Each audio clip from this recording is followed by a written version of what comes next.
Olá pessoal, tudo bem com vocês? O ministro Barroso escreveu uma carta pública para defender o discurso do Lula e dizer que o Supremo defende e garante a liberdade de expressão. Eu poderia listar aqui todas as atrocidades dessa carta, mas antes de mostrar a leitura do texto, vou trazer a vocês um vídeo do cientista político Fernando Schuller, que de maneira brilhante foi contestando e explicando ponto a ponto todas as mentiras escritas pelo ministro, além de ressaltar os perigos da censura que o Supremo está planejando para a utilização das redes sociais. Com todo respeito aqui ao ministro Barroso, na minha visão não são corretas, né? Primeiro dizer que o Supremo Tribunal Federal respeita, tem garantido a liberdade de expressão. Ora, tudo que o STF não tem feito nos últimos anos é garantir a liberdade de expressão, né? Eu não vou aqui repetir, não dá tempo, né, Thaís? Todos os casos de agressão à liberdade de expressão feitas no Brasil. O problema, né, o que fazia o grupo privado de WhatsApp daqueles empresários? Respeitou a liberdade de expressão? Não. Respeitou a liberdade de expressão do Marco Sintra, do economista? Não. Respeitou a liberdade de expressão lá do Rodrigo Constantino, que aliás é um cidadão americano, está lá fazendo tratamento de câncer nos Estados Unidos? Não. Respeitou a liberdade de expressão, sei lá, olha, os casos são dezenas ou centenas. O deputado Marquesi, lá do Paraná, foi banido da internet por nada, por um banner de um evento em Nova York, respeitou a liberdade de expressão. E a revista, que era muito conservadora, tinha que ser desmonetizada, aí inventa alguma coisa aí para desmonetizar aquela revista, respeitou a liberdade de expressão? Não. Então, vamos lá, darei para citar casos e casos e casos. O Monark, esse que acho foi respeitado a liberdade de expressão dele, não. É evidente que quem está na guerra política, quem está no Fla-Flu, acha sempre que o outro lado tem que ser censurado mesmo. Então, nunca acha que censurar o outro lado é censurar. Só que a liberdade de expressão vale para um lado e vale para o outro lado. Então, censura é censura, que quer você goste ou quer você não goste, né? Então, obviamente, isso não faz nenhum sentido aí, com todo respeito aqui na carta do ministro Barroso. E eu imagino que ele mesmo saiba disso, né? Acho que aí tem um compromisso institucional que ele acaba mantendo ali. Outra afirmação dele: as ações penais em curso observam estritamente o devido processo legal. Cá entre nós, né? O ex-presidente Bolsonaro tem foro por prerrogativa de função, então deveria estar sendo julgado aonde? O processo dele deveria ir para a primeira instância, né? Nós tivemos o Canal Livre com o presidente Temer aqui, ele nos contou no Canal Livre que os seus processos, quando ele saiu da presidência, foram para a primeira instância, porque assim que é o devido processo legal, né? E aí vai, a carta tem, não vou aqui detalhar mais, mas ela tem exatamente essa característica. Outra expressão, que a regulação das redes sociais foi feita de maneira moderada, determinando a remoção de certos conteúdos. Daí ele cita crimes graves como pornografia infantil, terrorismo, basicamente é isso, não é? Só que ele esquece de citar o óbvio, né? Que além da pornografia infantil, do terrorismo, tem os crimes de natureza política, não é? Porque ali tem os crimes, atentados, ameaças ao Estado Democrático de Direito. Então nós vamos ter plataformas digitais, as chamadas Big Techs, interpretando, né, do seu jeito, sabe-se lá de que jeito, se uma frase é ou não uma ameaça à democracia, ou uma grave ameaça à democracia, ou se é uma grave distorção de fatos relativos a, sei lá, o processo eleitoral. Então na verdade, nós temos uma espécie de censura privada descentralizada que ingressa em temas de natureza política, de opinião, chamados delitos de opinião, que jamais deveriam acontecer numa democracia. Se o Supremo tivesse, de fato, estabelecido uma distinção e dissesse, olha, terrorismo, pornografia infantil, indução ao suicídio, isto vai ser objeto, né, do dever de cuidado, etc., dessa responsabilidade sistêmica nas plataformas, ok, ninguém divergiria disso. Agora, quando você entra nos crimes de natureza política, onde existe uma interpretação sobre aquilo que ameaça ou não a democracia, né, e a gente viu exatamente o que aconteceu nos últimos anos no Brasil com esses conceitos, bom, aí, obviamente, nós relativizamos a liberdade de expressão num terreno muito delicado, Então, imagina o seguinte, as plataformas vão ter que decidir se uma piada é ou não adequada, não é? Se uma crítica comportamental é ou não adequada contra essa ou aquela minoria. Vão ter que decidir se um discurso é muito agressivo com o Supremo Tribunal Federal, é ofensivo, portanto, possa ser configurado como uma ameaça à democracia. Porque se você, no Brasil, nos últimos anos é isso, né? Se você faz uma crítica muito dura, nós tivemos o caso do PCO, para mim um dos mais interessantes, né? O PCO é um pequeno partido comunista. Ele fez uma crítica dura ao STF. Ele foi banido, foi censurado. Né? Sabe quantas pessoas leram o tweet do PCO? Umas 100 pessoas, das quais os 90 devem ser militantes do próprio partido, os únicos que tem, né? Então, por que o PCO foi censurado? Ô, Schiller, e os outros 10 são ministros do Supremo, né? Enfim, olha, esse é o impasse brasileiro atual. Nessa segunda parte, antes de mostrar a carta do Barroso, queria só explicar a insanidade do ministro Alexandre de Moraes, que 2 dias atrás acionou a Rumble para bloquear a conta do Rodrigo Constantino. Detalhe que a plataforma está bloqueada no Brasil desde fevereiro e o Constantino não acessa a conta desde dezembro. Ele fez isso 2 dias após o anúncio do tarifaço, com clara intenção de afrontar a justiça americana outra vez.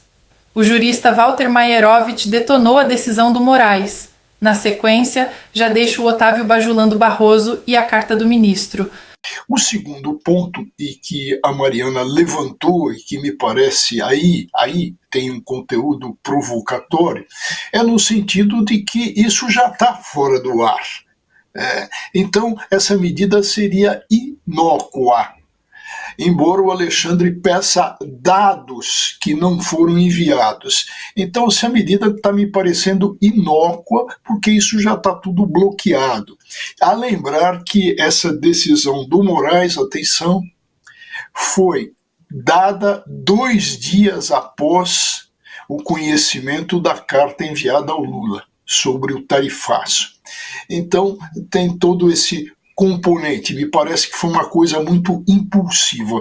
E o terceiro ponto é intimar por e-mail em país diferente é absolutamente irregular à luz do direito internacional. Barroso, ele defende a linguagem simples, direta e objetiva que o povo entenda.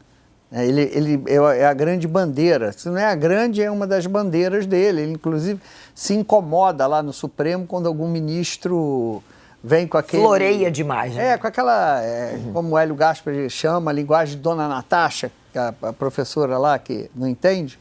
Então, ele reclama na hora. Agora, a posição do Executivo e do Judiciário deixou mais uma vez o Legislativo mal. Apesar da sobriedade, eu até elogiei a sobriedade, mas faltou ali uma condenação mais firme. Por quê? Porque a carta do Legislativo foi escrita pensando no público interno. Não vamos deixar os bolsonaristas aqui mal, incomodados, mas também não vamos deixar os petistas incomodados. Então vamos fazer um negócio assim. Então foi uma carta de sindicato 2 deputados, para deixar as 2 alas bem. Então foi a pior carta. Não houve uma defesa do Brasil. Eu não digo nenhuma acusação, mas uma defesa não houve. Do Brasil. 9 de julho último, foram anunciadas sanções que seriam aplicadas ao Brasil por um tradicional parceiro comercial, fundadas em compreensão imprecisa dos fatos ocorridos no país nos últimos anos. Cabia ao Executivo e, particularmente, à diplomacia, não ao Judiciário, conduzir as respostas políticas imediatas, ainda no calor dos acontecimentos, passada a reação inicial. Considero, do meu dever como chefe do Poder Judiciário, proceder à reconstituição serena dos fatos relevantes da história recente do Brasil e, sobretudo, da atuação do Supremo Tribunal Federal, as diferentes visões de mundo nas sociedades abertas e democráticas fazem parte da vida e é bom que seja assim. Mas não dão a ninguém o direito de torcer a verdade ou negar fatos concretos que todos viram e viveram. A democracia tem lugar para conservadores, liberais e progressistas. A oposição e a alternância no poder são da essência do regime. Porém, a vida ética deve ser vivida com valores, boa-fé e a busca sincera pela verdade. Para que cada um forme a sua própria opinião sobre o que é certo, justo e legítimo, segue uma descrição factual e objetiva da realidade. Começando em 1985, temos 40 anos de estabilidade institucional, com sucessivas eleições livres e limpas e plenitude das liberdades individuais. Só o que constitui crime tem sido reprimido. Não se deve desconsiderar a importância dessa conquista num país que viveu, ao longo da história, sucessivas quebras de legalidade constitucional. Em épocas diversas, essas rupturas ou tentativas de ruptura institucional incluem apenas nos últimos 90 anos, a intentona comunista de 1935, o golpe do Estado Novo de 1937, a destituição de Getúlio Vargas em 1945, o contragolpe preventivo do Marechal Lott, em 1955, a destituição de João Goulart, em 1964, o ato institucional número 5, em 1968, o impedimento à posse de Pedro Aleixo e a outorga de uma nova Constituição em 1969.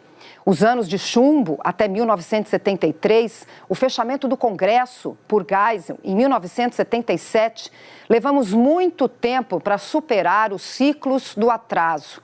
A preservação do Estado Democrático de Direito tornou-se um dos bens mais preciosos da nossa geração, mas não foram poucas as ameaças. Nos últimos anos, a partir de 2019, vivemos episódios que incluíram tentativa de atentado terrorista à bomba no aeroporto de Brasília, tentativa de invasão da sede da Polícia Federal, tentativa de explosão de bomba no Supremo Tribunal Federal, STF, acusações falsas de fraude eleitoral na eleição presidencial, mudança de relatório das Forças Armadas, que havia concluído pela ausência de qualquer tipo de fraude nas urnas eletrônicas, ameaças à vida e à integridade física de ministros do STF, inclusive com período de impeachment, acampamentos de milhares de pessoas em portas de quartéis pedindo a deposição do presidente eleito e, de acordo com denúncia do Procurador-Geral da República, uma tentativa de golpe que incluía plano para assassinar o presidente da República, o vice e um ministro do Supremo. Foi necessário um tribunal independente e atuante para evitar o colapso das instituições, como ocorreu em vários países do mundo, do leste europeu à América Latina. As ações penais em curso por crimes diversos contra o Estado Democrático de Direito observam estritamente o devido processo legal, com absoluta transparência em todas as fases do julgamento. Sessões públicas transmitidas pela televisão, acompanhadas por advogados, pela imprensa e pela sociedade. O julgamento ainda está em curso. A denúncia da Procuradoria da República foi aceita como de praxe em processos penais em qualquer instância. Com base em indícios sérios de crime, advogados experientes e qualificados ofereceram o contraditório. Há nos autos confissões, áudios, vídeos, textos e outros elementos que visam documentar os fatos. O STF vai julgar com independência e com base nas evidências. Se houver provas, os culpados serão responsabilizados. Se não houver, serão absolvidos. Assim funciona o Estado Democrático de Direito. Para quem não viveu uma ditadura ou não a tem como memória, vale relembrar. Ali, sim, havia falta de liberdade, tortura, desaparecimentos forçados, fechamento do Congresso e perseguição a juízes. No Brasil de hoje, não se persegue ninguém. Realiza-se a justiça com base nas provas e respeitando o contraditório, como todos os poderes numa sociedade aberta e democrática. O judiciário está sujeito a divergências e críticas que se manifestam todo o tempo sem qualquer grau de repressão.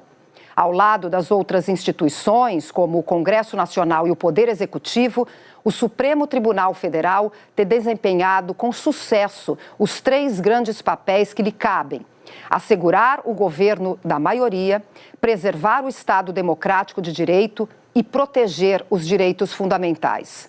Por fim, cabe registrar que todos os meios de comunicação, físicos e virtuais, circulam livremente, sem qualquer forma de censura.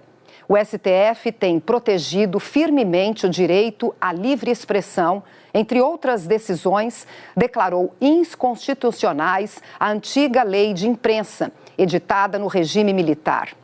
As normas eleitorais que restringiam o humor e as críticas a agentes políticos durante as eleições, bem como a que proibiam a divulgação de biografias não autorizadas. Mais recentemente, assegurou proteção especial a jornalistas contra tentativas de assédio pela via judicial, chamado a decidir casos concretos envolvendo as plataformas digitais. O STF produziu solução moderada, menos rigorosa que a regulação europeia, preservando a liberdade de expressão, a liberdade de imprensa, a liberdade de empresa e os valores constitucionais. Escapando dos extremos, demos um tratamento mais avançado ao mundo ao tema. Conteúdos vinculados crime em geral devem ser removidos por notificação privada. Certos conteúdos envolvendo crimes graves, como pornografia infantil e terrorismo, devem ser evitados pelos próprios algoritmos. E tudo o mais dependerá de ordem judicial, inclusive no caso de crimes contra a honra. É nos momentos difíceis que devemos nos apegar aos valores e princípios que nos unem: soberania, democracia, liberdade e justiça. Como as demais instituições do país, o Judiciário está ao lado dos que trabalham a favor do Brasil e está aqui para defendê-lo. A todos que chegaram até aqui, muito obrigada pela confiança. Parece até piada ler o Barroso falando que o Supremo respeita a Constituição e a liberdade de expressão. Enquanto eu estava gravando este vídeo, saiu a notícia de que Moraes bloqueou as contas do Constantino, e ele só ficou sabendo disso pela imprensa. Nem o advogado dele sabia. Quem não se lembra do Barroso dizendo que o Supremo não era contra o Bolsonaro e 6 meses depois afirmando que derrotaram o bolsonarismo? Ou do Lula pedindo a soltura da ex-presidente corrupta da Argentina e depois reclamando do Trump por interferir no Brasil? Aproveitando o assunto, gostaria de reforçar o desejo pela plena recuperação do Rodrigo Constantino. Que Deus o abençoe com a cura. O que vocês acham dessas atitudes do Moraes? Ele vai continuar dobrando a aposta e empurrando a conta para todos nós brasileiros? Comentem aí que responderei o máximo de comentários que eu conseguir. Até o próximo vídeo e que Deus abençoe a todos nós.